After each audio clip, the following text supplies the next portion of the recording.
Dear students, today we'll discuss about acute rheumatic fever, the first disease in the cardiology section of BDS third year syllabus as per Dental Council of India. So write down acute rheumatic fever. So first of all, definition. It is defined as an autoimmune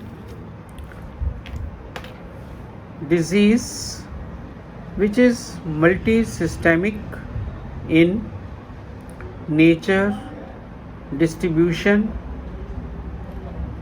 and is caused as a sequel to throat infection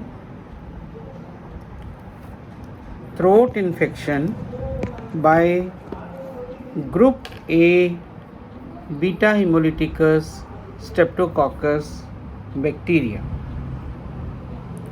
So it is a disease which occurs as a sequel to, it is not caused by these bacteria, it occurs after the disease is cleared of the patient. It is more common in children of the age group of 5 to 15 years, and sex preponderance is females.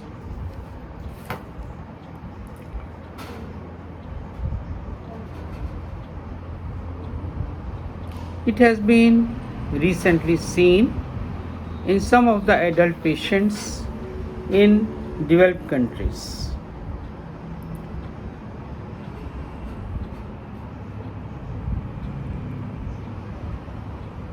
Now coming to the epidemiology. Epidemiology means the distribution of the disease in the geographical pattern. Now first is, it is seen in poor socio-economic status, families or strata of society.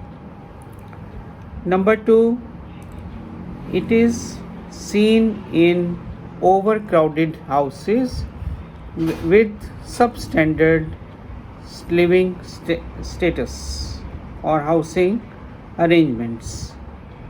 It is number third, it is commonly seen in Asian countries, African countries, and South America and Eastern European countries. So these four continents or areas of the globe, that is Asia, which includes our country Southeast Asia, Africa, South America, and Eastern Europe, etc. So these are important areas in which this disease has been found to be present. Now what are the WHO criteria for diagnosis of acute rheumatic fever? So number one is first episode of rheumatic fever as per the modified Jones criteria. Number two, recurrent episodes of acute rheumatic fever in a patient without established rheumatic heart disease. Number third, recurrent episodes in a patient with established rheumatic heart disease and requires two minor from Jones criteria and evidence of antecedent GABHS infection.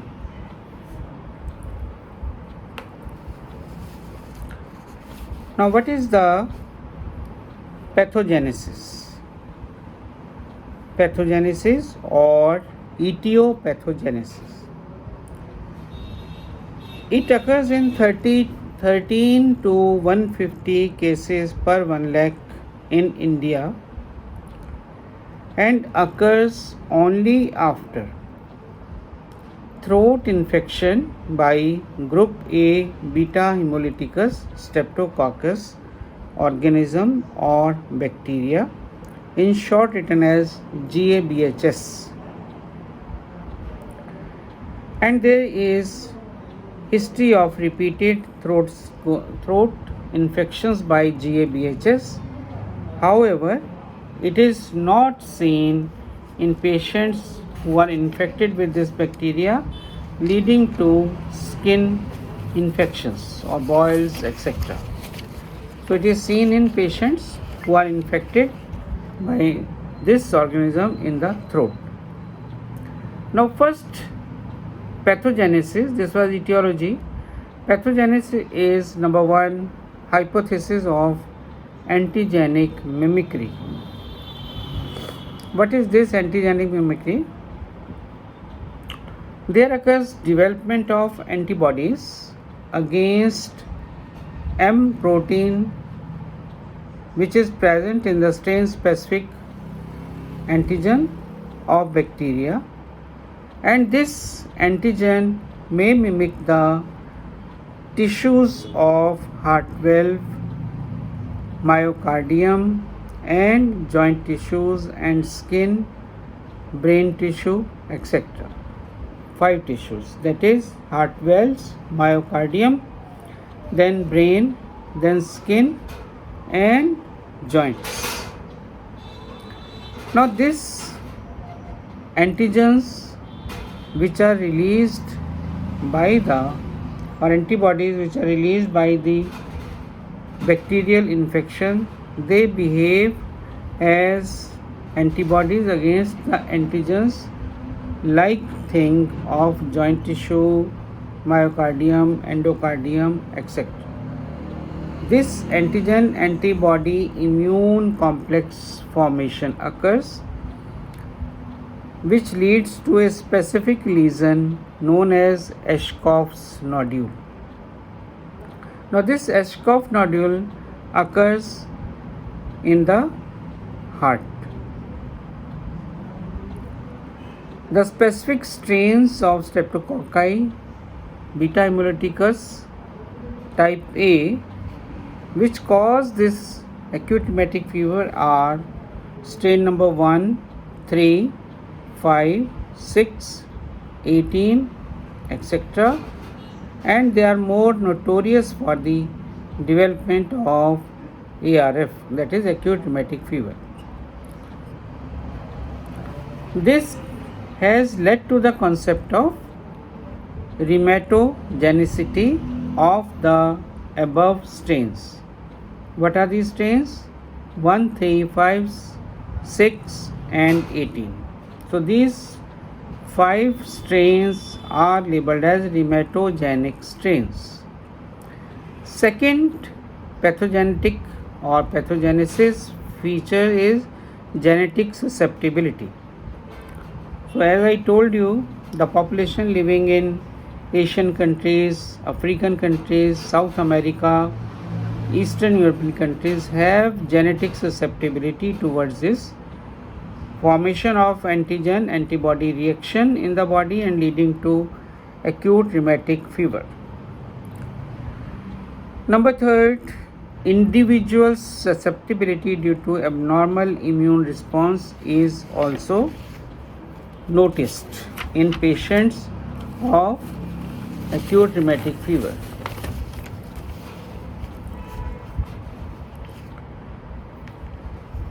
Number next, genetic preponderance has also been seen in some families, and there is family history of susceptibility to the organisms also.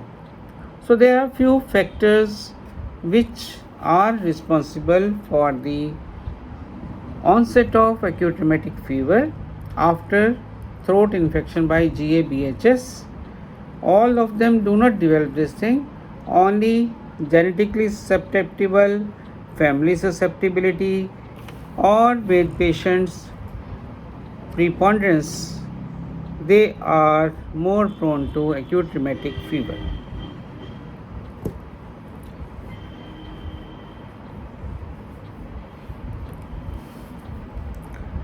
Now what are the clinical features? The clinical features have been explained by the Jones modified criteria for rheumatic fever updated 1992, and they form the basis of the clinical profile of the disease. Jones modified criteria updated 1992 form the basis of the clinical profile of the disease. Now these Jones criteria, all of them, they have been divided into Jones major criteria and number 2 Jones minor criteria. Now the patient of acute rheumatic fever suffers from fever which is moderately high grade, may be associated with rigors and chills, body aches, anorexia, lethargy, and joint pains, that is arthralgias. They may be associated anorexia, headache, loose motions or constipation, etc. These symptoms are commonly present in most of the patients, but they are not able to, or they are not helpful in making a diagnosis of acute rheumatic fever until and unless we have found the diagnostic criteria in those patients, which are, so first write down Jones major criteria of diagnosis. Number 1 is carditis. The major criteria, number 1 is carditis. Number 2, arthritis, which is migratory. Very important point, migratory arthritis. Number 2. Number 3, Sydenham's chorea. Sydenham's chorea. Number 4, erythema marginatum. And number 5, subcutaneous nodules.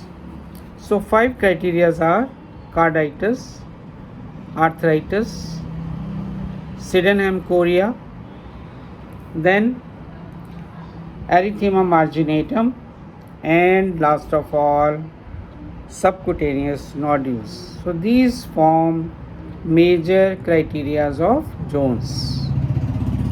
Now coming to the minor criteria, just write down the names first.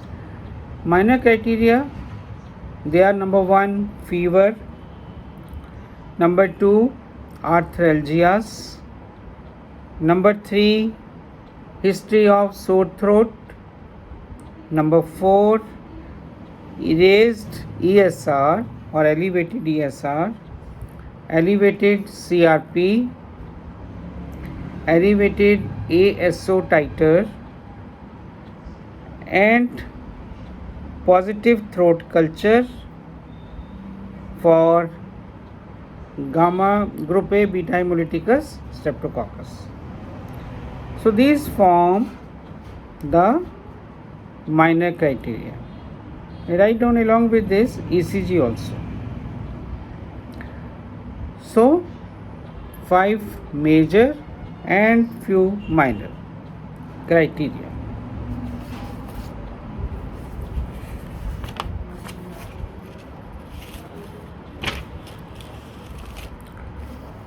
Now how to diagnose from the criteria. WHO criteria 2002-2003 for the diagnosis of rheumatic fever. First episode, then it should be having 2 major or 1 major and 2 minor criteria. They should be present in the patient. 2 major criteria or 1 major plus 2 minor. Second episode, that is recurrent without rheumatic heart disease, that means earliest after the first episode, they should have 2 major criteria or 1 major plus 2 minor as above. Number 3, recurrent rheumatic fever with rheumatic heart disease, that is 2 minor with preceding streptococcal infection, that will form the basis. And last one is rheumatic chorea preceding streptococcal infection criteria nowadays is not required for diagnosing a case of rheumatic chorea or Sydenham chorea. Now coming back to the major criteria, first we'll taking carditis. So carditis means inflammation of the heart, whole of the cardium. As you know, heart has three layers: pericardium, myocardium, endocardium. There is inflammation of the pericardium, which is the outer layer. Middle layer is myocardium, inner layer is endocardium. So all these three layers are affected by the disease process. That is why it is labeled as pancarditis, pancarditis.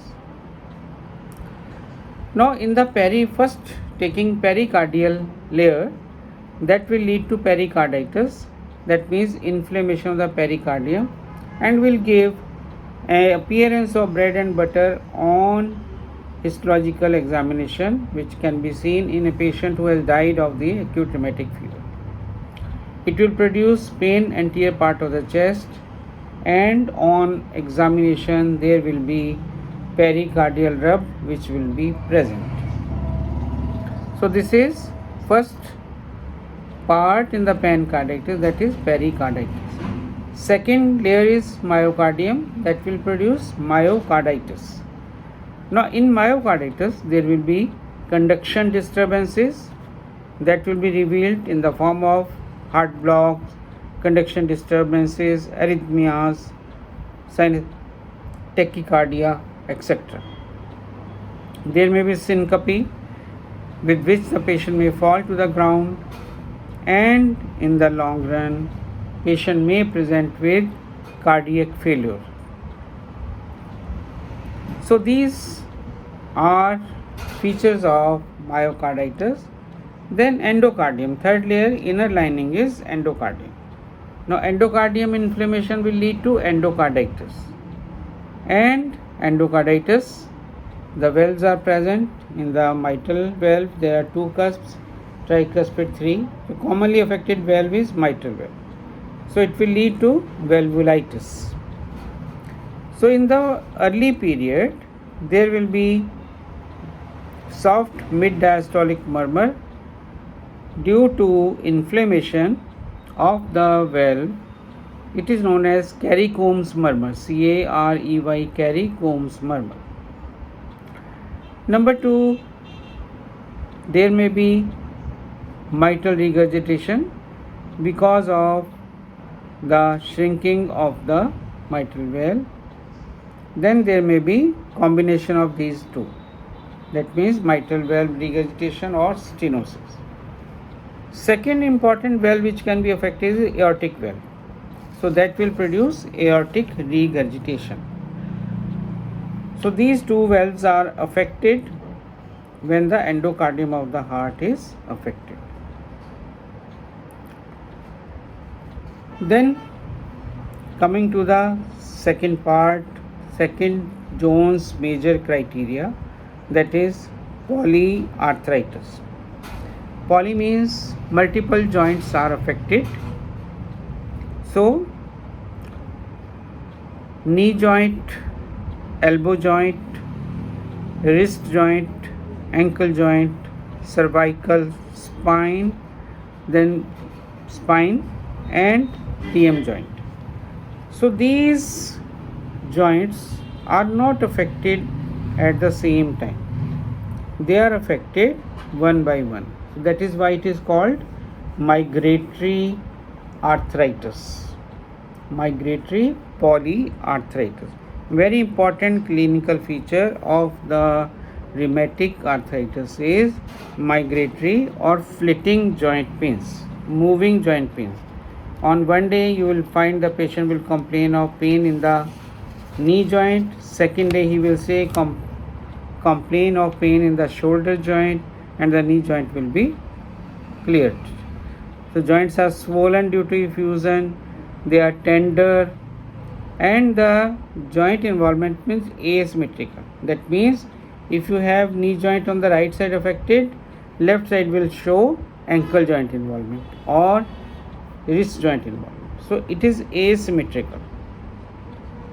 So asymmetrical joint inflammation, swollen joints due to effusion, tender, and the movements are painful. Overlying skin is red and shiny. So these are important features of polyarthritis. Main feature is migratory, and number 2, big joints are affected like knee joint, elbow joint, wrist joint, ankle joint, and later on spine, TM joint, etc. Third major criteria is Sydenham's chorea. So what is the definition of chorea? It is semi-purposive, jerky, involuntary movements by the hands and the peripheral parts of the body, forming a sort of dancing movement. It is due to the CNS involvement by the antigen-antibody complex, leading to the involuntary movements. It is more common in females and in patients who are having this presentation. They are emotionally labile. That means they may weep, they may laugh, they may behave differently at different times. This disease recovers in 6 to 8 months time. That means Sydenham's chorea. Then the fourth major criteria, erythema marginatum. It is ring-like irregular shaped macular lesions with red margins. Erythema means red. Marginatum means margin. So red margins, irregularly placed patches of this disease or presentation on the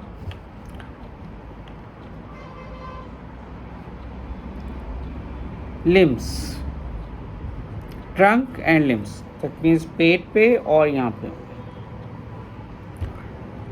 Then the fifth is subcutaneous nodules. These are small, 0.5 centimeter to centimeter nodules seen on the bony prominences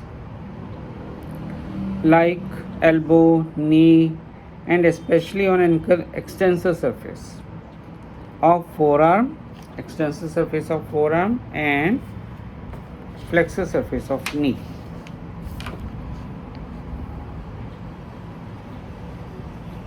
So these are, that is erythema marginatum and subcutaneous nodules, are comparatively rare, but these two lesions, that is fourth major criteria and fifth major criteria, are seen only in patients of carditis. They will not be seen in other patients. So now what is the percentage of major criteria in acute rheumatic fever? Now first, pericarditis. Pancarditis will be seen in about 40 to 50% of patients. Pancarditis will be seen in 40 to 50% of patients. Then polyarthritis will be seen in about 50 to 70% of patients. Polyarthritis, 75% of patients. Chorea, less than 10% of patients. Erythema marginatum, less than 10% of patients. And subcutaneous nodules, less than 10 to 15% of patients. So this is the incidence of the major criteria in the rheumatic fever population. Main common is polyarthritis, which is migratory and involving major joints and present in about 75% of patients of rheumatic fever. Carditis is present in about 50 to 60% of patients, 45-50, and the main is pancarditis, pericarditis, myocarditis, endocarditis. Third is Sydenham's chorea. The patient will give like this, non-semi-purposive jerky movements like this, dancing. This is called chorea. Then the erythema marginatum, that means with red margins, irregular patches present on the limbs and trunk. Then subcutaneous nodules, small 0.5 to 2 centimeter nodules which are present on the extensor surfaces of this and limbs, knee joint also. So with this we have completed the Jones major criteria part. Next we will cover minor criteria.